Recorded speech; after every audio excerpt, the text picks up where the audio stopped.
A previously secret report written while Tony Blair was Prime Minister suggested deporting refugees to Turkey, Kenya and South Africa in the early 2000s.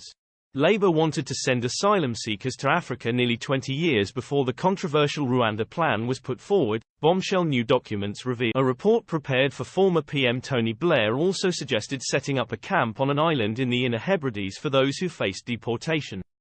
A document drawn up by the then PM's Chief of Staff encouraged a nuclear option and suggested deporting refugees to Turkey, Kenya and South. When Home Office lawyers warned the plans could fall foul of the Geneva Convention on Refugees, Mr. Blair scrawled, "Just return them."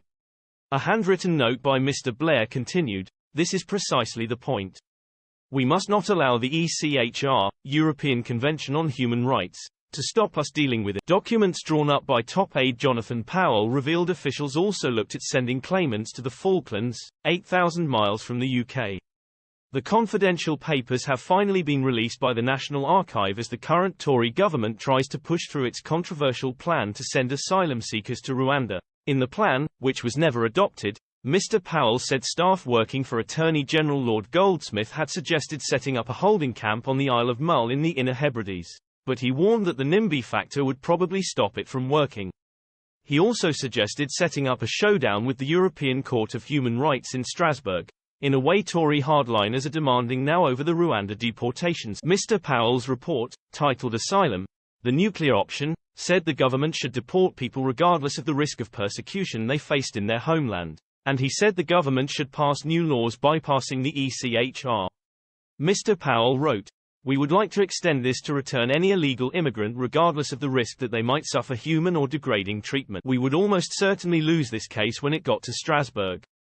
But we would have 2 to 3 years in the meantime when we could send a strong message into the system about our new tough stance. If the measures had been introduced, those claiming asylum would be deported with little or no right to appeal." A handwritten note by Mr. Blair revealed frustration over rising asylum claimants, which reached 8,800 in October 2002, a monthly record. The PM wrote, "We must search out even more radical measures." Mr. Powell's confidential report suggested setting up safe havens in countries like Turkey, Kenya and South Africa. People from Iraq, Zimbabwe and Somalia could be sent there, the document said, and the Foreign Office said Turkey in particular would be willing to start quite rapidly. In another passage hitting out at asylum seekers he wrote, "As an island, people who come here by sea have by definition already passed through a safe country, and very few of those who apply at airports are genuine refugees.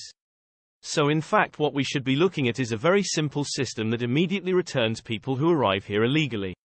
The number 10 official wrote, "Ideally we should not have an asylum hearing at all, simply a decision by an immigration officer to return someone followed by a one-tier fast appeal against that decision if that is necessary." The document was released as Rishi Sunak faces a New Year's scrap within his warring party as he tries to get flights to Rwanda up and running.